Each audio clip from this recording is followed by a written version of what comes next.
And good morning, everyone, and welcome to the Cumberland County Board of Commissioners meeting for August 7th, 2023. I think that we have Chairwoman Stewart on the line. Chairwoman Stewart, are you on? I am here. Okay, thank you.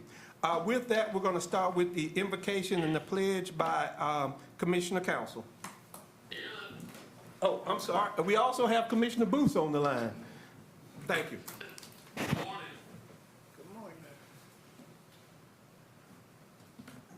And join me.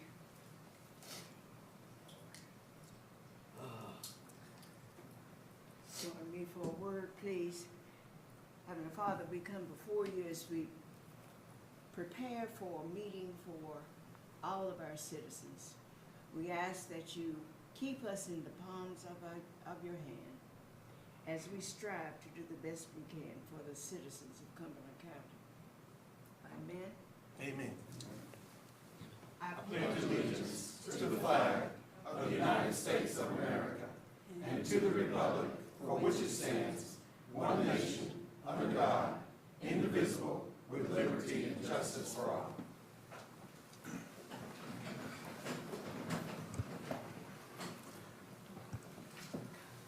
I will call on Commissioner Keith. Thank you, Chairman Vice Chair Adams. I just want to make a quick note that this past weekend we lost somebody who was a great advocate, patriot, and citizen for our country. General James Lindsay passed away, and if you don't know, General Lindsay was very instrumental, not only in decades of service to the United States Army, but also was the architect behind bringing the Airborne and Special Operations Museum to our downtown area, and has always been a strong advocate for our military partners down at Fort Liberty. So I just want to think about General Lindsay and his family during this time of his passing. Truly a passing of a great soldier and a great American. Thank you, Commissioner Keith. With that, I would ask Mr. Keith Todd and the IT folks to come on up. And I'm gonna just tell y'all keep y'all have to work hard, because I got these commissioners out here that have challenged. Come right on up.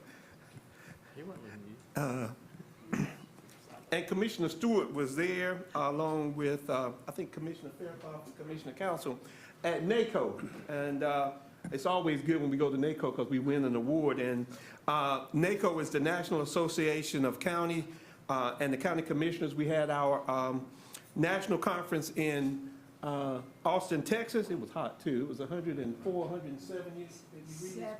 Yes. But the Innovation and Technology Services, thank you all for what you do, receives the 2023 Digital County Survey Award. Cumberland County's Innovative and Technology Department received a national honor in July. The county ranked 7th in the 250,000 to 499,999. I guess if we get that one, we go up.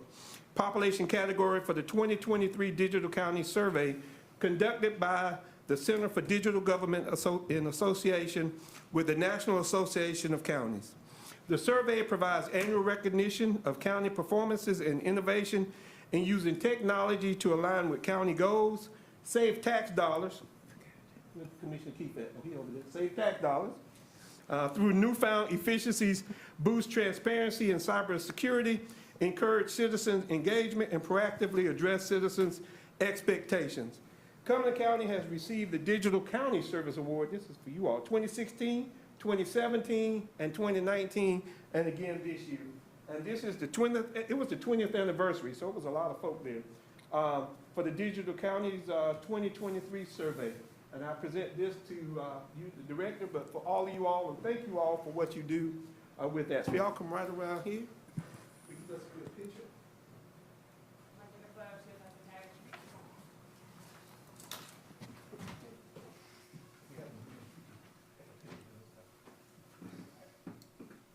Oh, shoot. Jimmy wasn't even gonna tell me. Okay, 1, 2, 3. And Sally and the manager, because they were at the, they were there too, so y'all come right on in here. Yeah, come on in here, get close, there we go. Can't see it, oh, they got that. Okay, 1, 2, 3. Okay, got it. All right. Shake everybody down.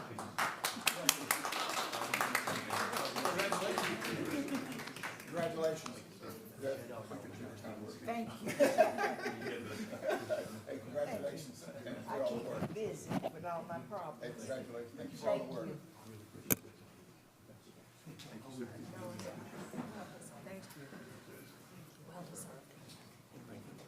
And I'm just give Keith Todd a moment to just say a couple of words. Okay, if you don't mind, I'll speak around. Oh, yeah, go right ahead. So the survey is actually a pretty big deal. It's really it's a survey done in partnership with NACO. NACO is a big conference that we all attend, participate in, and it recognizes the best technology practices across the U.S. counties. And for us, it's a big accomplishment. It's our 5th in the past 7 years that we've applied for the survey.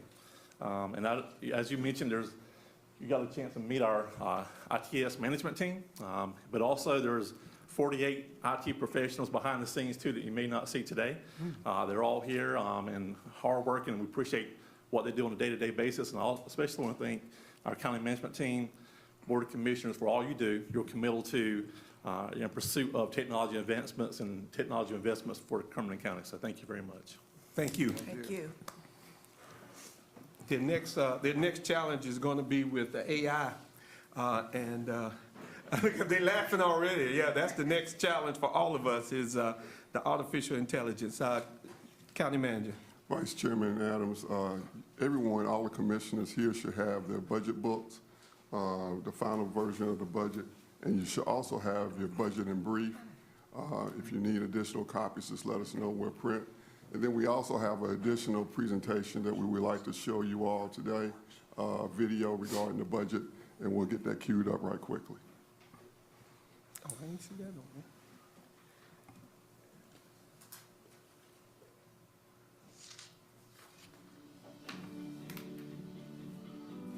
The Cumberland County Board of Commissioners voted unanimously on June 7th, 2023 to adopt the county's annual budget for fiscal year 2024, which runs from July 1, 2023 to June 30, 2024. The adopted budget advances the Cumberland County Board of Commissioners' strategic priorities and objectives in a fiscally prudent and financially sound manner, and furthers the county's commitment to its mission of providing quality services to our citizens while being fiscally responsible.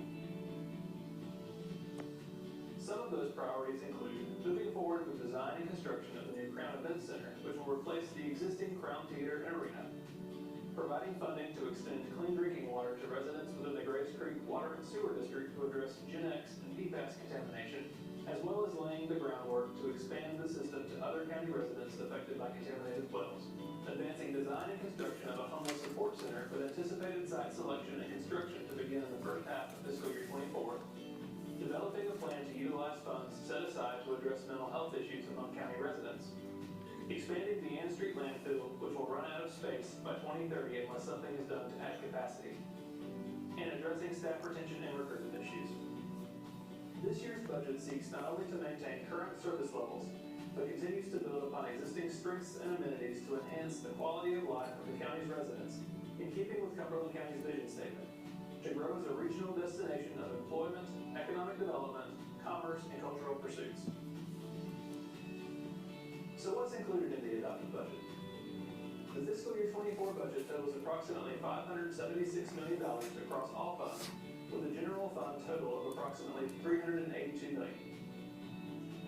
This is an increase of 4% over the previous year's adopted budget. The budget maintains the county's property tax rate of 79.9 cents per $100 property valuation. Property taxes are the largest source of revenue for local governments in North Carolina and make up more than half of Cumberland County's general fund budget for fiscal year 2024. So just where do those tax dollars go? The largest general fund expenditure category in the fiscal year 2024 budget is human services, totaling 31% of expenditures, or nearly $117 million, followed by education, totaling 27%, or $104.5 million. These are followed by public safety at 19% and general government operations at 18%. The fiscal year 24 budget makes a significant investment in educating our students, with increased funding for both Cumberland County Schools and Fayetteville Technical Community College. The budget includes an appropriation of more than $87.5 million for Cumberland County Schools, which is an increase of $3.2 million over the previous year and just a few $100,000 less than what the Board of Education requested. In addition to this appropriation, the budget includes $1.9 million for school health nurses and $2.9 million for school resource officers and crossing guards. The budget includes nearly $15.5 million in funding for Fayetteville Technical Community College, which is an increase of $1.3 million over the previous year. The fiscal year 24 budget also invests in Cumberland County's employees as we seek to retain and recruit a highly skilled and capable workforce to continue providing exceptional customer service to the county's residents. The budget includes a 4% cost of living adjustment, which represents preliminary implementation of a classification and compensation study that was funded in fiscal year 2023. The results of that study are anticipated in the first part of fiscal year 24 and will be presented to the Board of Commissioners along with recommendations for additional adjustments to make Cumberland County's salaries more competitive regionally and across the state. The budget also includes $2,500 hiring and recruitment bonuses for Cumberland County Sheriff's deputies and detention officers, two critical public safety positions where the county is experiencing significant vacancies.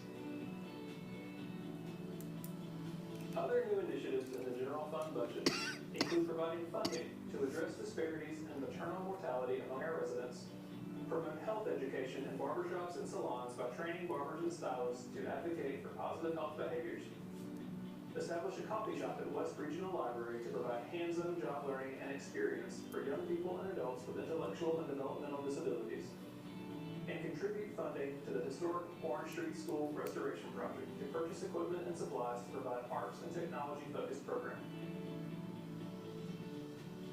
In addition to the general fund, the county has a $38 million capital investment fund, which finances major expenditures in the county's capital improvement plan, as well as technology requests, maintenance and repairs, and debt payments on significant capital projects. The county also has enterprise funds, which operate more like businesses and do not use tax dollars to pay for their operations. The Solid Waste Enterprise Fund has a fiscal year 24 budget of just over $27 million. This includes $5.8 million to replace equipment and vehicles and approximately $14 million related to the expansion of the Ann Street landfill. This includes $6 million to construct a transfer station so that waste can be temporarily disposed of off-site, nearly $2 million to mine an existing unlined bell field to create capacity for future disposal on-site, and $250,000 for mitigation strategies to address potential impacts on the surrounding community. With more than 330,000 residents, Cumberland County is the 5th largest county in North Carolina and is home to the state's 6th largest city and the largest military base by land area in the United States. The Cumberland County Board of Commissioners' vision and priorities continue moving the county forward as a leader both in the region and across the state. The fiscal year 2024 budget seeks to further these priorities while providing flexibility to address emerging issues that may arise during the coming year. To view the adopted budget and for more information on the budget process, go to cumberlandcounty.nc.gov/budget. You can also learn more about the Cumberland County Board of Commissioners and their priorities and goals, as well as the county's departments at cumberlandcounty.nc.gov.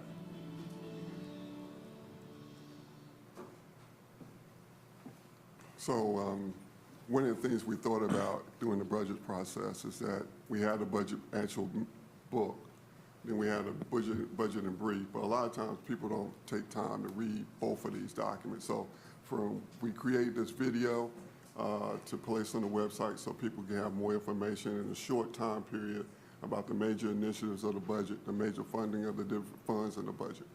And so want to get you all's comments, and we'll get this posted today. If you all are okay with the video, we'll get it posted today.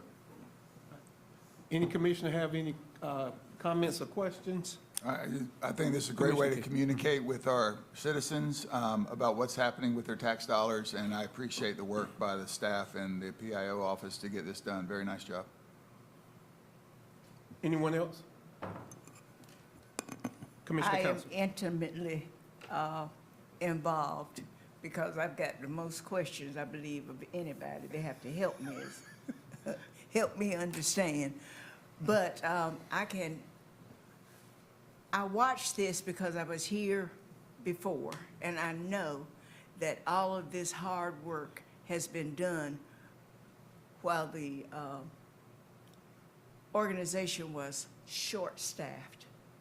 They operated above and beyond the call of duty. Thank you for what you've done, and thank you for putting that together. That's going to be televised, right? On all our social medias. Yeah. Okay, all right, very good. And I just want to say, having gone to, and we went to NACO and we went to the state convention, the biggest challenge across the state of North Carolina for counties has been finance. And their finance department and putting together their budgets and their audits. So I do want to thank the management team, the manager and the management team, but also those down in the trenches who did who worked on this budget in this transition period, because we were in transition. So thank all of you all for the tremendous work that you do and have done and continue to do. And I think this is just another step in our progression of making sure our citizens understand that. So thank you. Mr. Manager. Yeah, I'd like to thank some people, specifically Brian Haney, Assistant County Manager, Deborah Shaw and the budget staff for their work, Claudia Cybers and the PIO staff, Lou Cherry, John Souls, Sade Wilson, Christy Castelline, and Corey McMillan for all their work in getting this video done in such a short time frame. And we'll do this every year after the budget is approved. So this will be an addition to the published documents that we have. We'll go to Chairwoman Stewart. I think she's tired of holding her hand up. I saw. I got you. Thank you, Manager Greer, DOI,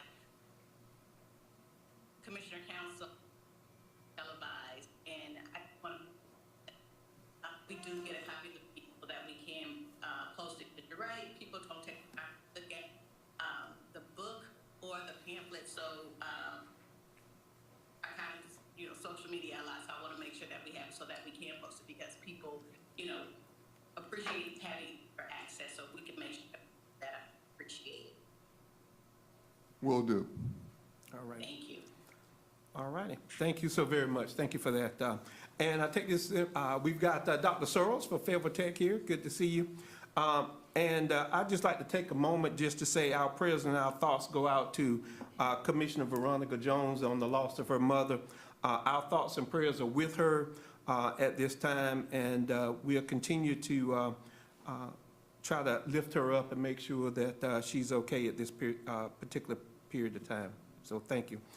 With that, we'll go to the approval of the agenda. Mr. Manager, are there any changes to the agenda? No changes to the agenda, but we will need to have a closed session. Okay, we have a closed session. So I'll call for a motion and second on the agenda. So moved. Second, It's been moved and second. If I can get a roll call, because I guess I got people on the line. Pull your mic down, please. Chairwoman Stewart, Yes. Commissioner Buse, Yes. And everybody in the room, I guess you got to go down. Commissioner Faircloth. Just say, yeah, I guess, Commissioner Oh, yes, Council, yes, sorry. yes. Vice Chairman Adams. yes. Commissioner Keefe. Yes. That takes us to the consent agenda. Are there any items to be removed from the consent agenda? If not, I'll take a motion and second to approve the consent agenda. I move that we approve the consent agenda as Second. printed. Chairwoman Stewart, Yes. Commissioner Buse. Yes. Commissioner, Yes, Yes. Yes. Yes. unanimous. Okay. There are no items of business that will take us to the nominations. The first one is the ABC Board. The nominations would be Jordan Stewart and Devin McAllister for the ABC Board. That takes us to the local. excuse me, Mr. Chairman. Okay, I'm sorry. I'd like to nominate Mr. Adam Phillips. Who? Mr. Adam Phillips. Okay. That will take us to the local emergency planning committee. There's one vacancy. The nomination is Logan Herndon. I nominate Logan Harden. Oh, yeah, that may, yeah. Yeah, okay. And that takes us to the Fayetteville Technical Community College Board of Trustees. I would nominate Randolph Williams. Yes, Commissioner Fairclough. Nominate Mr. Ralph Huff. All righty. All right. That will take us to the appointments. The chairman of the ABC Board, I call on Commissioner Council. I move that we appoint Harold, I can't pronounce it. Bachman. I always mispronounce his name, as chairman of the ABC Board. Second. And I will let everyone know that that's my law partner, so I will not vote on this, but we'll go to that. Do you have a pecuniary interest? I don't. I guess not then. I can vote then. Thank you, Commissioner Fairclough. Chairwoman Stewart. Yes. Commissioner Booth. Yes. Commissioner Fairclough. Yes. Commissioner Council. Yes. Vice Chairman Adams. Yes. Commissioner Keith. Yes. Unanimous. All right. That will take us to the Cumberland County Board, Cumberland County Animal Services Board. Motion to appoint Jeffrey Brooks and Charlotte Davis. Second. Call for the vote. Commissioner Stewart. Yes. Commissioner Booth. Yes. Commissioner Fairclough. Yes. Commissioner Council. Yes. Commissioner Adams. Yes. Commissioner Keith. Yes. Unanimous. And I, looked like it got cut off. There were actually two people for the Fayetteville Area Convention and Visitors Bureau, but it's not on my sheet. Can you give me Carol. those two names? Carol Hogan and Michelle Williams. Carol Hogan. Um, And, If I may, Mr. Chair. yes. There was I happen to be involved with that board, and there was a miscommunication. Carol Hogan was the original nominee, but for some reason, they believed that she was not qualified, found out that she was, and they submitted a second name, but Carol Hogan was the initial nominee for this. I don't know either one of them, Yeah. but that was the background of that. Yeah, I nominated Michelle Williams. She runs the Fairfield Inn up on Ramsey Street, as well as the new one that just opened. They do a lot with Methodist College and Fayetteville State, and active in the community. So I will call on the vote. Those in favor of Carolyn Hogan? You got two. Do we have Two. to? Okay. Commissioner Stewart. Well, I'm just, Just if these they two? raise their hand, so they didn't raise their hand. So you Okay, got two. Commissioner Fairclough and Commissioner Key. What, is it a roll call or is it not? Well, no, because it's two votes, so we Okay. calling on the votes for Carolyn Hogan. So it was Fairclough and Key. Okay. Those for Michelle Williams, I have two. now you can do the roll call because they got their hands up, so. Commissioner Booth for Michelle Williams. Commissioner Stewart. Yes. There's 4-2 in favor of Michelle Williams. Okay. All right, so Michelle Williams will be the appointment to that board. That will take us to the closed session, and if you can give us the, it's for a economic development, so, 40, chapter 43, 418, 11, C, 16. Okay. That's my motion. for economic development. I'll take a motion, That's my second. motion. Second. It's been moved and second to go into closed session. All those in favor, if you give me a roll call. Commissioner Stewart. He said yes, got his hand up. Commissioner Okay. Fairclough. Yes. Commissioner Yes. Council. Commissioner Adams. Yes. Commissioner Keith. Yes. Unanimous.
All righty, welcome back. We just come out of closed session. If I get a motion to come out of closed session. I so move, Mr. Chairman. Second? All right, all of those in favor? Unanimous. All right, I'll take a motion to adjourn. So moved. Second. It's been moved and second. All those in favor? Unanimous. We are adjourned. Thank everyone for this meeting this morning.